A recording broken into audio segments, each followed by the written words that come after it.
ხო, ჩვენ საკვებ დანამატებზე ვსაუბრობთ, საკვები დანამატები მსოფლიო ბაზარზეც და ჩვენთანაც საქართველოში სხვადასხვა ფორმითაა წარმოდგენილი. მაგალითად, აბების, კაფსულების, ჟელეების, ფხვნილის, ან სითხის სახითაც კი. ჩაისა და კამფეტების სახითაც გვხვდება, იწარმოება ფილებითაც კი. ხო და მოთხოვნა კი ძალიან დიდია ამ საკვებ დანამატებზე, თუმცა კითხვებიც ბევრია. ვინც თვითნებურად იღებს დანამატებს, რამდენად საკმარისად იცის მათი სარგებლიანობისა თუ საზიანო რისკების შესახებ. რას აჩვენებს ბოლო წლების კვლევები და რატომაა საკვები დანამატების მიღება უფრო რეკომენდებული ექიმის დანიშნულების საფუძველზე. ამის გასარკვევად ვთხოვეთ, შევაწუხეთ დღეს და უარი არ გითხრა, გვეწვია გადაცემაში ენდოკრინოლოგი ლაშა უჩავა. მივესალმები და ძალიან დიდ მადლობას გადავუხდი მისი დროისთვის. მოგესალმები. მე თვითნებურად ვიტო გავუსვი ხაზი რომ თვითნებურად დავიწყე მე თვითონ სმა და ამიტომ ჩავაყენე ყველა ადამიანი გამოწერილი ქონდა თუ არ გამოწერილი ქონდა ექიმის მიერ მე ყველა ადამიანი ჩავაყენე ჩემ მდგომარეობაში. კი, მესმის. ზუსტად ამაზე გვა გადაცემა. ბევრია. მოგესალმებით. ძალიან დიდი მადლობა მოწვევისთვის და ძალიან საინტერესო საკითხისთვის, რაც თავარია, იმიტომ რომ ნამდვილად ბოლო პერიოდში ძალიან აქტუალური გახდა და რაღაცნაირად ბუმი არის ამ საკვები დანამატების, ხო? მით უმეტეს ბაზარი ძალიან გადაივსო სხვადასხვა კომპანიებითაც და აქედან გამომდინარე თვალში ხვდება მოსახლეობასაც და აი ვიღაცისგან გაუგია, უცებ შევიდა აფთიაქში, ძალიან ბევრი დაინახა, იყიდა, დალია და ასე შემდეგ მეზობელმა ურჩია თუ ასე შემდეგ, ხო? და ეხლა ჩვენც გვახსოვს 90-იანებიდან მოყოლებული და ჯერჯერობით მაინც ცხოვრობთ, ხო? აი ამ თეზისებით, რაც იქედან მოდის, რომ ვიტამინია, მე რა უჭირს, კარგია, რაც უფრო მეტია თუ ასე შემდეგ, ხო? თუმცა ეს რა თქმა უნდა სამწუხაროდ ესე არ არის. რაც უფრო მეტია, მე მგონი არაფერი არ ვარგა, იმიტომ რომ ყველაფერში ზომიერება მაინც მნიშვნელოვანი და აუცილებელი არის. მათ შორის, რა თქმა უნდა, საკვებ დანამატებთან მიმართებაშიც, იმიტომ რომ არსებობს ისეთი საკვები დანამატებიც, რომლებიც მაგალითად ზედოზირების შემთხვევაში პირიქით იწვევენ ორგანიზმის დაზიანებას. ხო და სწორედ ეს გვაინტერესებს, იცი რა? მე მახსოვს ძალიან კარგი და მნიშვნელოვანია, რომ გაგვახსენი ის დრო, როდესაც პირველად შემოვიდა ბადები. მაშინ ბადებს ეძახდა ყველა. და თუ ორსულად იყავი და ექიმი თუ არ დაგინიშნავდა ამ ბადს, უკვე ამ ექიმის კომპეტენციაში ეჭვგეპარებოდა, ხო? ამ დროიდან მოვდივართ. მე მაინც ვფიქრობ, რომ ყველაფერი ექიმის ჯობია, ყველაფერში ვეყნობოდეთ და ალბათ თქვენ ზამეთანხმებით და ამას აუცილებლად ამ მოსაზრებას თქვენგან მოვისმენ, მანამდე ლაშა თუ შეიძლება რომ ავუხსნათ ჩვენს მაყურებელს, რადგან საკვები დანამატები დღეს არ გაიცემა რეცეპტით. ანუ თავისუფლად შეუძლია ყველამ იყიდოს და დალიოს. რა რისკებთან შეიძლება იყოს დაკავშირებული თვითნებური გადაწყვეტილება იმ დოზების გათვალისწინებით, რაც არის მითითებული და რეკომენდებული თავად დანამატზე.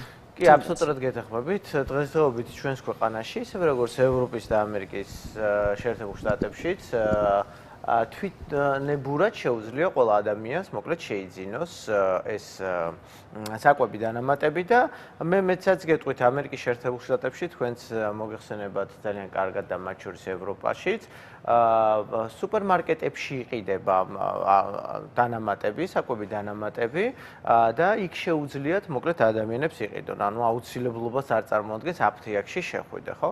ეხლა არსებობს გარკვეული საკვები დანამატები, რომელიც შესაძლებელია პრევენციული თვალსაზრისით ჩვენ გამოვიყენოთ, მათ არ ახასიათებთ გარკვეული ზედოზირება, ანუ ჭარბიოდენობით დაგროვება ჩვენს ორგანიზმში, რამაც შეიძლება მოგვცეს გარკვეული, ესე ვთქვათ, უარყოფითი ზეგავლენა ორგანიზმზე. მაგრამ არსებობს, როგორც აღვნიშნეთ, გარკვეული საკვები დანამატები, რომელთაც შეუძლიათ ესე ვთქვათ, უარყოფითი გავლენა მოახდინონ ჩვენს ორგანიზმზე და ის რომ მაგალითად ესეთი მოსაზრება რომ ბუნებრივია და ზიანს არ მოგვაყენებს, ეს რა თქმა უნდა სწორი არ არის, იმიტომ რომ ძალიან ბევრ ბუნებრივ საშუალებას შეუძლია რომ ჩვენ ზიანი მოგვაყენოს, ხო და აი ძალიან ხშირად მომყავს ხოლმე ამასთან დაკავშირებით ფაქტიურად ყოველთვის დარიშხანი, იმიტომ რომ ძალიან ესეთი კარგი მაგალითი არის, ხო? იმიტომ რომ დარიშხანის როგორც მედიცინაში გამოვიყენებდით როგორც სამკურნალო საშუალებას, განსაკუთრებით სტომატოლოგიაში, მაგრამ მის ოდნავ, ესე ვთქვათ, ზედმეტ რაოდენობას შეუძლია ადამიანის სიკვდილი გამოიწვიოს, ანუ ლეტალური დაამთავროს. ამიტომაც ძალიან მნიშვნელოვანი არის, როდესაც ჩვენ ვირჩევთ თუნდაც აი ამ ბიოლოგიურად აქტიურ ნივთიერებას, ანუ დანამატს, საკვებ დანამატს, ჩვენ მაინც ვქონდეს ამის შესახებ გარკვეული ინფორმაცია. ვქონდეს ერთხელ მაინც გავლილი კონსულტაცია ექიმთან და ვქონდეს ის, ესე ვთქვათ, ანალიზები, რაღაცა გარკვეული ბაზა ნანახი, რომელიც ჩვენ გვეუბნება ინფორმაციას იმის შესახებ, თუ რომელი მინერალი, თუ რომელი ვიტამინი აკლია ჩვენს ორგანიზმს იმისათვის, რომ ჩვენ გამოვიყენოთ თითოეული მათგანი, იმიტომ რომ დღესდღეობით მე ვთქვათ, მოდის ხოლმე არგუმენტი ყოველთვის ამასთან მიმართებაში, რომ აი რას ვჭამთ, ვიცით, იქ ხო არ არის ვიტამინები და მინერალები, რაც ჩვენ გვჭირდება. კი, ეს ნამდვილად ესეა, მაგრამ ჩვენ არ შეიძლება ესე ვთქვათ, ხელახებით, ხო, მივიღოთ ყველა ის დანამატი, რომელიც საფთიაქო ქსელებში დახლებს ზედებს. თანაც რაღაცა უსისტემოდ თუ არ ვიცი, ხანგრძლივად მიღება. აი მაგალითად, ხო ყოფილა ხა არ არსებობს ონისე შენს წრეშიც ალბათ ვიღაცა, აი იმან ძალიან კარგად ძინავს. მეც ხა დავიწყე და სანამ სვამდი, სანამ მქონდა. მეც კარგად მეძინა, მაგრამ როგორც კი მიკითხავს, რომ და ექიმი რას ამბობს, აი რამდენ ხანს უნდა ასვა მთელი ცხოვრება? თუ რაღაცა პერიოდი მე რაღაც ინტერვალი უნდა დაიცვა მაგალითად და მე აღადგინო ეს თუ რა ამაზე პასუხი არ არის და თავისთავადია რომ ჩვენი ინტერესით სწორედ ამ ინტერესს დაედო საფუძვლად დღევანდელი თემა თქვენთან ლაშა იმიტომ რომ ვიცით რომ ექიმებს ხშირად სწორედ მიკროელემენტების ნაკლებობის შემთხვევაში გაქვთ რეკომენდაციები რომ მიიღონ ესა თუ ის საკვები დანამატი ხო აი იცით რა მაინტერესებს თქვენთან პაციენტები როცა მოდიან ყვებიან დაახლოებით ისეთ მაგალითებს რაც ახლა მე მოვყევი რომ აი სვამენ რაღაცას უსისტემოდ კარგად არც იციან შემადგენლობა მაგრამ რაღაცა მუქო ბევრია, სამწუხაროდ ბევრია, იცით და რიგ შემთხვევებში შეიძლება გქონდეთ გარკვეული შემდგომში უკვე რეაქციები, ანუ ჩივილები, რასაც არ უკავშირებდნენ ამას, იმიტომ რომ ის მეორე ადამიანი, ვინც სვავს, ხო, ვინც ურჩია, იმას არ ქონია მსგავსი რეაქციები. ხო, იმას არ გამოუვლინდა და თვითონაც შესაბამისად არ უკავშირებს ამ ყველაფერს, ვთქვათ, იმ საკვები დანამატების მიღებას. ამიტომაც ძალიან მნიშვნელოვანი არის რომ ჩვენ ყველამ გავიაზროთ ის რომ ჩვენ ვართ ინდივიდები და შესაბამისად ის რაც შეიძლება ვთქვათ მოუხდეს ერთს არ შეიძლება ის კარგი იყოს მეორესთვისაც ხო მით უმეტეს თუ არ ვიცით საიდან მოდის თითოეული ჩივილი რა არის გამომწვევი და ასე შემდეგ იმიტომ რომ არსებობს გარკვეული ჩივილთა რაღაცა ერთობლიობა რომელიც შესაძლებელია სხვადასხვა დაავადებას ახასიათებდეს და ექიმის სწორედ ამიტომ არის საჭირო რომ მან დიფერენციაცია გააკეთოს ამისი და შესაბამისად სწორი მკურნალობა დაანიშნოს. რა ტიპის ჩივილები ისმის ხოლმე ასეთ შემთხვევაში? აი თვითნებურად როცა იღებს ადამიანი ვთქვათ რაიმე სამკურნალო საშუალებას. შეიძლება იყოს ეს პირიქით ძილის რეჟიმის დარღვევა მაგალითად იღებდეს ისეთ დანამატებს რომელიც ნერვული სისტემის აგზნებადობას იწვევს ხო იმპულსების უფრო მეტად გააქტივებას და ამან გამოიწვიოს ძილის რეჟიმის დარღვევა. შესაძლებელია ამან გამოიწვიოს პირიქით ოფლიანობა ისევე ასევე ვეგეტატიურ ნერვულ სისტემაზე ზემოქმედებით. შესაძლებელია იყოს სისჩაქცევები, შესაძლებელია იყოს ალერგიული ფონი. ანუ ბევრი ჩივილი შეიძლება გამოიწვიოს თუ არ არის მიზანმიმართულად გამოყენებული და დანიშნული საკვები დანამატი. აი ბოლო პერიოდში მაგალითად კიდე ძალიან ხშირი არის, რაც ასევე ძალიან საყურადღებო არის, მაგალითად თინეიჯერებში და ზოგადად მოზარდ და 25 წლამდე ასაკის ადამიანებში. უფრო მეტად, ესე ვთქვათ, გამოყენება არამიზნობრივად აი ამ საკვები დანამატების განსაკუთრებით იმ ადამიანების, ვინც ვთქვათ, ჯიმში, ანუ ფიტნეს დარბაზებში არიან, ხო? იქ ტრენერების რჩევით, ეს კარგია კუნთისთვის, ის კარგია ნერვული იმპულსისთვის, ის კარგია ძილისთვის, ხო, აი ბოლო პერიოდში მაგალითად მაგნიუმთან დაკავშირებით ძალიან ბევრი მოსაზრებები გაჩნდა სოციალურ ქსელში, სხვადასხვა სახეობის, ხო, იქ ბისციკლინატი არის, ხელატი არის და ასე შემდეგ, თუ რომელი უნდა აიღოს, აი ზოგჯერ ხვდება ხოლმე სოციალურ ქსელში და აი სპორტს დარბაზიდან აკეთებენ რაღაცა ჩართვებს ძალიან მტკიცებით ფორმაში, რომ ესია, ეს ძილისთვის არის, ის იმისთვის არის და ანუ აი და ისეთი ადამიანები ხშირ შემთხვევაში, ვინც აი ამ სფეროსთვის შეიძლება ვინც გათვითცნობიერებული არის, მეტრი იყოს მათთვის და წარმოადგენდეს რაღაცა ისეთ ადამიანს, რომლის აზრი მისთვის მნიშვნელოვანი არის და შესაბამისად ეს ადამიანები შემდგომში ამას ითვალისწინებენ. მაგრამ ამის შემდგომ მოდის ის პერიოდი, როდესაც გამოვლინდება გარკვეული, ესე ვთქვათ, ჩივილები, შეიძლება მე მიმართონ უკვე ექიმს და იქ აღმოვაჩინოთ, რომ ეს თუ ის საკვები დანამატი საერთოდ არ უნდა მიეღო ამ ადამიანს.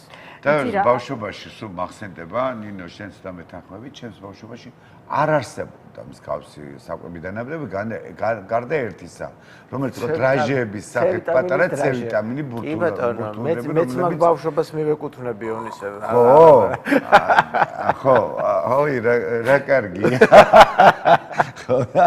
ხო და მე როგორ ვზივარ ვითომ ჩემთვის ძალიან არა შენთვის უცხოა ხო იმიტომ რომ შენ ხო ამ პერიოდის ახალ ნინო და მოკლედ და ისა და აი ახლა უკვე როცა როგორც რასაც უყურებ აი ძალიან მომრავლებულია როგორც აღნიშნეთ და აფთიაქში გინდა სუპერმარკეტებში გინდა ყველგან გთავაზობენ და ყველგან აი თვალსაჩინში ხდება ყოველთვის ისა რომ აი ეს ამას ავიღებ ამას ერთადერთი სხვათა შორის რაც არის უკაცრავად ჩაგეჭერით აქ კარგი არის ის რომ დღესდღეობით მაგალითად გვაქვს წარმოდგენილი ცალკეული დანამატები. აი 90-იან წლებში აი ამ C-ვიტამინის დრაჟის შემდგომ რაც შემოვიდა ეს ბადები იყო უფრო მეტად მულტივიტამინები, მინერალების და ვიტამინების კომპლექსი და შესაბამისად ეს იყო აქტიური აი დალია იმუნურ სისტემაზე ესე გიზამს ხო ამაზე ისეთია და ამაზე ასეთია ანუ ისეთ ხმამაღალი განცხადებები იყო და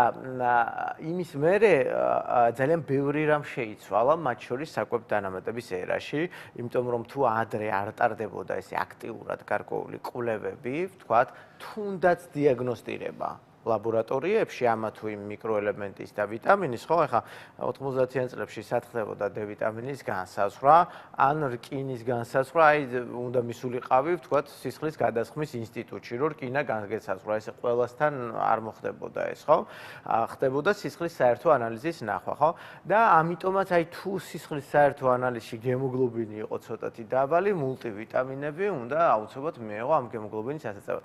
და დღესდღეობით გვაქვს კონკრეტული მიმართულებები, ანუ ამ კუთხით, ანუ არსებობს ცალკე რკინა, ცალკე მაგნიუმი, ცალკე D-ვიტამინი და ასე შემდეგ და ეს ერთ-ერთი სწორი მიდგომა არის და ეს კვლევებმა აჩვენეს და ამიტომაც მოხდა დაშლა, უხეშად რო ვთქვათ, აი ამ მულტივიტამინების, იმიტომ რომ არსებობს კონკრეტული მინერალები და ვიტამინები, რომლებიც ერთი მეორეს შეწოვას უშლის ხელს და ან შესაძლებელია მათმა ერთობლიობამ პირიქით საზიანო, ესე ვთქვათ, რაღაცა საფრთხეების შექმნას ორგანიზმის მიმართ. და ამიტომ მე უკვე უფრო მკაფიოდ როგორც მე ვამჩნევ და ვცდები შემისწორეთ, დაკომპლექტდა ისეთი კომპლექსები შეიქმნა, რომელიც პირიქით შეწოვაში უნდა ეხმარებოდეს, ხო? კი, აბსოლუტურად. D-ვიტამინი ახსენდა ძალიან დიდია ყოველთვის ინტერესი ამ ვიტამინის მიმართ, მით უფრო რომ გაგვახსენეთ ის დრო, როცა არ აქცევენ ამას ყურადღებას და ცალკე ამ ვიტამინზე ამხელა ფოკუსირება ყურადღების ექიმების მხრიდან არ იყო, დღეს პრაქტიკულად წარმოუდგენელია რაიმე ტიპის ცოტა სიღრმისეული კვლევა იმის გარეშე, რომ ექიმი არ დაინტერესდეს ჩვენს ორგანიზმში D-ვიტამინის, განსაკუთრებით D-ვიტამინის რაოდენობით, ხო? მაგრამ ისიც კარგად გვახსოვს, რომ ამაზე თუ ესეც მეშლება შემისწორეთ, მაგრამ ჩემს მეხსიერებაში ასეა, რომ განსაკუთრებული ფოკუსირება ამ ვიტამინზე გაჩნდა პანდემიის დასაწყისში. იმიტომ რომ მოსაზრება ჩვენს გადაცემაშიც არაერთხელ ვთქვამთ ექიმებს, რომ დ-ვიტამინის ნაკლებობის ფონზე კოვიდის დამარცხება იყო გაცილებით უფრო რთული. სწორი ვარ, ხო? ხო და ეხლა ხო გავიდა უკვე დრო, აი რა ჩვენა ახალმა კვლევებმა, რომელიც ყურმოყრით მაქვს ასევე ინფორმაცია, რომ რაღაც ამ დ-ვიტამინზე ასეთი დიდი ყურადღება და ამ ხელა დოზების მიღება თუ იქ სათანადო რაოდენობა არ არის, აღარ არის დღის წესრიგში. აბსოლუტურად გეთანხმებით. შემისწორეთ თუ შევცდი. აბსოლუტურად გეთანხმებით. ნუ დ-ვიტამინი რო დავიწყოთ ახლა საერთოდ პანდემიამდეც ენდოკრინოლოგიაში იყო ისეთი ყველაზე აქტუალური, ესე ვთქვათ, მნიშვნელოვანი ვიტამინი, რომელსაც დღესაც ჰორმონ დ-ვიტამინის სახელწოდებით მოვიხსენიებთ ჩვენ, იმიტომ რომ მას გააჩნია ჰორმონის თვისებები, 300-ზე მეტ მეტაბოლურ პროცესში არის ჩართული. ის ძალიან მნიშვნელოვანი არის ნამდვილად და ჩვენ მიუხედავად იმისა, რომ ვთქვათ, დღევანდელმა მონაცემებმა, მეტაანალიზმა პანდემიის პერიოდში არსებული მდგომარეობის აჩვენა, რომ დ-ვიტამინის დამატება მკურნალობაში არანაირი სარგებელი არ გამოიტანა. უბრალოდ ნახეთ, აქ კვლევები როცა კეთდება ხოლმე, ხო, ყოველთვის უნდა გვახსოვდეს, რომ იქ ერთ კონკრეტულ მიმართულებაზე არ არის ხოლმე საუბარი, რომ აი კონკრეტულ რაღაცა საკითხს იკვლევენ. იქ შეიძლება გამოჩნდეს შემდგომში სხვადასხვა მიმართულებები, სადაც ნახონ, რომ აი ვთქვათ, ამ მიმართულებაზე კი არ იყო ეს, მაგრამ აქ უკვე ყველაფერი რიგზეა, ხო? აი ამ კვლევამ მაგალითად აჩვენა, რომ დ-ვიტამინის დამატება მკურნალობაში არ მოიტანა არანაირი სარგებელი, მაგრამ არ უარყო ის მაჩვენებელი, რომ სადაც იყო დ-ვიტამინის დეფიციტი, იქ უფრო ცუდად, ესე ვთქვათ, მიმდინარეობდა თვითონ დაავადება. ანუ ერთი მეორესთან თითქოს გამომრიცხავი, ესე ვთქვათ, დასკვნა არის, მაგრამ ეს მაინც მანიშნებელი არის იმისა, რომ დ-ვიტამინს აქვს გადამწყვეტი მნიშვნელობა ჩვენს ორგანიზმში ჯანმრთელობის სტატუსზე, მაგრამ უკვე არსებული მდგომარეობის გამოსწორებაში შემდგომში, ხო, მას არ აქვს, ესე ვთქვათ, მაღალი დადებითი ეფექტები. არ ვიცი რამდენად აი მარტივად ჩაგეკითხებით და უფრო კარგად გავიგებთ ალბათ. თუ ვიღებ დ-ვიტამინს დანამატის სახით. ეს არის თავდაცვის, ესე ვთქვათ, ნახეთ, თუ მე მაქვს დ-ვიტამინი კარგი, ეს არის თავდაცვის ერთ-ერთი მნიშვნელოვანი მექანიზმი იმუნური სისტემის თვალსაზრისით, მაგრამ თუ უკვე დაზიანდა და მე შემდგომში ვამატებ დ-ვიტამინს, აი იქ უკვე მკურნალობაში მას გადამწყვეტი მნიშვნელობა არ აქვს. გასაგებია. ანუ დაავადების მიმდინარეობაში. შევსება აი ამ მაგრამ ნაკლოვანების. შევსება აუცილებელია. როგორც ხვდები, მაინც არის აუცილებელი. ეს აუცილებელი არის. მრავალი ფაქტორის გამო, ხო? ის ძალიან დიდ როლს ასრულებს ძვლის მინერალური სტრუქტურის შექმნაში და მნიშვნელოვანი არის კალციუმის ათვისებაში და ეს არ არის ახალი კვლევები, ეს ძალიან დიდი ხანია ჩვენ ვიცით და ის ფაქტიურად გამოიყენებოდა მხოლოდ და მხოლოდ რაკეთის მკურნალობის დროს, ხო?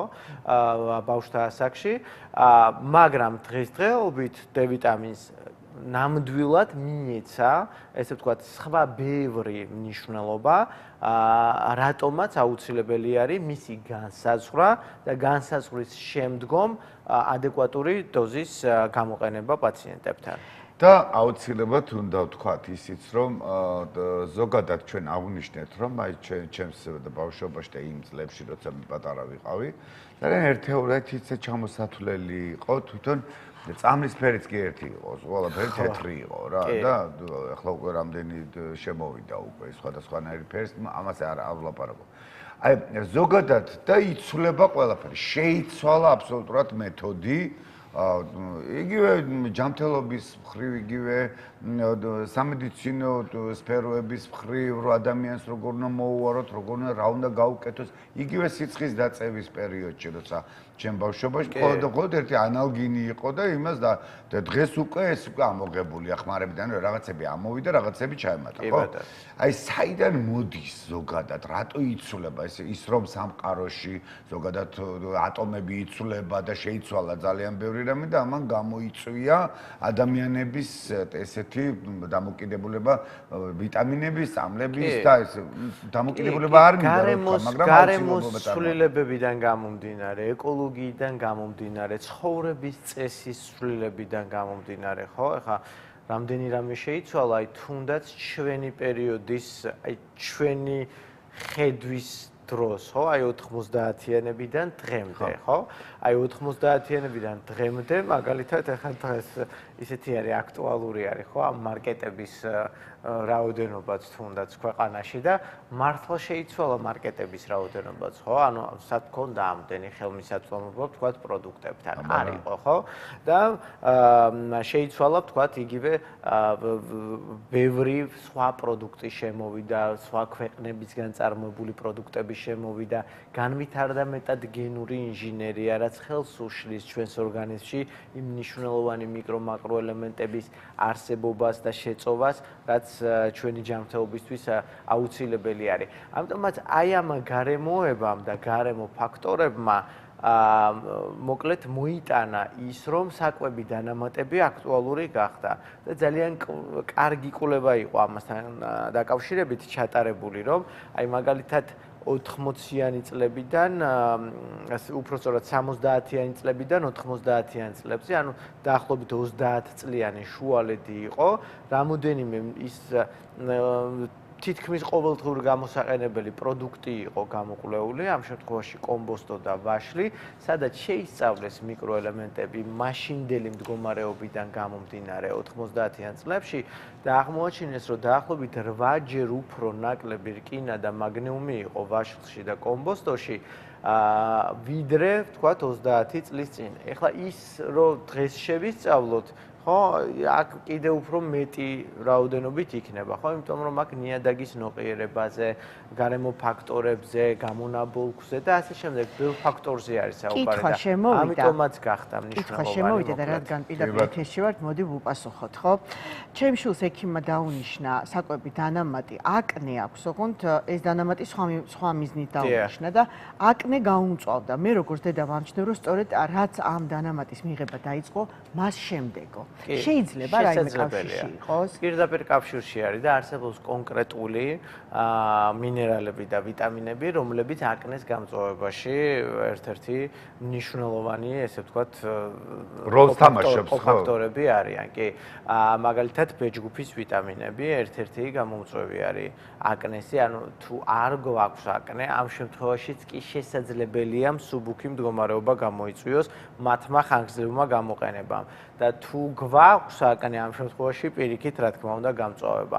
ამიტომაც არის მნიშვნელოვანი, რომ აი მაგალითად ხშირად ვქონია მე ესეთი შემთხვევები, როდესაც მოდიან პაციენტები ერთი კონკრეტული ესე ვთქვათ მდგომარეობით, თუნდაც უნდათ ფარისებრი ჯირკვლის გამოკვლევა და ნუ რაღაცა კითხვების დროს იქ ვთქვათ რეპროდუქციულ ნაწილზეც ვეკითხებით და მეუბნება რომ კი ერთი კვირის წინ ვიყავი გინეკოლოგთან, ის თავის საქმეს მიხედავს, მომცა დანიშნულება და ვეკითხები სად არის და არ წამომიღია, ამიტომ რომ არ ვიცოდი თქვენ თუ დაგაინტერესებდათ. არ შეიძლება ორგანიზმს უმკურნალოთ ცალ-ცალკე, იმიტომ რომ ორგანიზმი არის ერთი, სრული ესე ვთქვათ ორგანიზმი და ამიტომაც მნიშვნელოვანი არის თუნდაც სხვადასხვა ექიმებმა და სპეციალისტებმა გაითვალისწინონ ერთმანეთის მიერ დანიშნული მედიკამენტები. რკინის მიღება შეიძლება იყოს პროვოკატორი აკნესი? რკინის აუცილებლად ხო, ერთ-ერთი შესაძლებელია იყოს უფრო რკინა იძლევა ალერგიულ რეაქციებს, რომელიც ცოტათი წააგავს აკნეს, ვიდრე თვითონ აკნეს პროვოცირების გამოწვევა. ოღონდ აუცილებელია ეს მოახდინოს, ეს ფონი მიიღოს ამ პრეპარატის მიღების შემთხვევაში, რკინის მიღების შემთხვევაში შეიძლება? არა, აუცილებლობას არ წარმოადგენს, რომ განვითარდეს, მაგრამ ერთ-ერთი შეიძლება ვიღაცაში ეს განვითარდეს, ვიღაცაში არა. რა თქმა უნდა, ეს არის ინდივიდუალური, მაგრამ მაშინ, როდესაც ვთქვათ, პაციენტი მოდის და ამბობს ის, რომ მე ვმკურნალობ აკნეზე, ამ შემთხვევაში B ჯგუფის ვიტამინები იქ არც ერთ შემთხვევაში ნებისმიერი ინდივიდუალური საკითხი რო განვიხილოთ, არ უნდა იყოს გამოყენებული. თუმცა მაგის გამო არა, რომ რაღაცა და აკნე განვითარდება თუ რაღაც, მაგის გამო არა არაპირებენ ადამიანები დალევას. ასე უყურებენ, არა, არ მინდა ეხლა, მე ეს არ მჭირდება, მე ახლა ამას არ დავდებ. დალიე, ოხერო, დალიე და კარგად გახდები. ექიმი გეუბნება, დალიეო და შენ მე არ მეჩხუბე, არ შენ გეჩხუბები, იმიტომ რომ არ სვა. მე მგონი ვიღაცა სხვა კინას სკოლას არ და მე სვას. არაფერში არ ვარ. საერთოდ იმიტომ შევიყარეთ, რომ ექიმის დანიშნულებით სვათ ყველაფერი. იცი რა, ლაშა, ერთი კითხვაც მაქვს კიდევ, რომელიც მაყურებელმა დაგვისვა და ვრცლად არის მოწერილი, მოკლედ გეტყვით, რომ ოჯახის წევრიო იღებსო, საკვებ დანამატებსო, თან მარტო არაერთსო და მე როგორც ცნობისმოყვარე ადამიანიო, მინდა წავიკითხო, ვადებიო, უკუჩვენებებიო, არაფერი არ აწერია, რატო? საკვებ დანამატებს რეალურად უკუჩვენება არასდროს არ აწერია და აწერია მხოლოდ ესეთი რამ, რომ ინდივიდუალურად თუ რომელიმე კომპონენტზე შესაძლებელია გამომდინდეს ალერგიული რეაქცია, ესეთი რამ. იმიტომ რომ რეალურად საკვებ დანამატებზე სწორედ იმიტომ რომ ისინი არიან ბიოლოგიურად აქტიური ნივთიერებები და ჩვენ მათი მოქმედება ასე თუ ისე ვიცით ორგანიზმში და შესწავლილი არის შემდგომში უკვე კვლევები თუ რა ზიანიან და ბენეფიტი დადებითი ეფექტი შეიძლება მოიტანოს ორგანიზმზე, კომპანია ამას არ აკეთებს, იმიტომ რომ ვიცით რომ მაგნიუმი მაგალითად ხო აკეთებს ნერვკუნთოვანი ქსოვილზე, ესე ვთქვათ, ზეგავლენას და იწვევს იქ გარკვეული პროცესების განვითარებას, ამიტომ პირდაპირ წერია რომ მაგნიუმი მაგალითად და წარწერა რომ შენი 7 წილისთვის, ან შენი ძლიერი კუნთებისთვის, ხო, რაღაც აი ესეთი, მაგრამ ის ვთქვათ, მისმა ზედოზირება, რა შეიძლება გამოიწვიოს, ხო, ამაზე უბრალოდ არ არსებობს არანაირი კვლევა, არანაირი, იმიტომ რომ ნახეთ, კვლევა საკმაოდ ძვირად ჩასატარებელი, ესე ვთქვათ, ამბავი არის, ეს ძალიან ბევრ პროცედურებს მოიცავს ამასთან ერთად და იმდენად დიდი არის ბაზარზე აღნიშნული პროდუქტები და იმდენად დიდი არის, ესე ვთქვათ, კონკურენცია მათ შორის, რომ ფასთა სხვაობა უნდა კონდეთ მოსახლეობისთვის მისაღები, რომ იქ კიდე ნამატი აი ამ კვლევების სახით არ უღირს კომპანიას, რომ ჩაატაროს, თუმცა არსებობს გარკვეული მიკროელემენტები და არსებობს გარკვეული კომპანიები, წარმოებლები, რომელთაც აქვთ კონკრეტულად აი სამედიცინო მიმართულებით აღნიშნული, ესე ვთქვათ, დანამატები აღებული და შესაბამისად მათ აუცილებლად კვლევებიც აქვთ ჩატარებული აღნიშნულზე და არსებობს ეს აღიბეჭდება ხოლმე როგორც წესი მათი ნაწარმოებები. მე ცოტა რა მაშინებს ხოლმე, იცი, აი ბუჭით რო სვამე ხოლმე. კანის ფშხილის თმის, D ვიტამინი, C ვიტამინი, ყველაფერს ერთად ესე და ესე. კი, მე მინახავს მაგალითად აი ძალიან დაახლოებით აი ეს სივრცე ახლა აქ რაც მაგიდადებს, რომ აი მთლიანად სავსე იყოს საკვები დანამატებით და ესე ღებულობდეს. დღის განმავლობაში ამას ღებულობდეს, აი დილა შუადღე აი ეს დანაწილებული აქვს და ეს და ხშირად არის ხოლმე ესეთი მოსაზრებაც, რომ აი თითქოს საკვებს შავანაცვლებ, ხო, აი მაგალითად იგივე რკინასთან მიმართებაში, ხო, აი ხორცს არ ვჭამ, მაგრამ აბებს შავ, ხო? ნუ რეალურად მიუხედავად იმისა, ვინც არ უნდა იყოს წარმოებელი, ანუ რაც არ უნდა კარგი კომპანია იყოს წარმოებელი, ხო, ის საშუალებები, რაც ჩვენ საკვების გზით შეგვიძლია მივიღოთ, ვერაფრით ვერ ჩაანაცვლებს მას საკვები დანამატი. ანუ საჭმლის ჩანაცვლება საკვები დანამატით არაფრით არ შეიძლება. პროდუქტს ვერ ჩაგინაცვლებს ვერანაირად, თქვა ხორცს ვერ ჩაგინაცვლებს და მადლობა. დიდი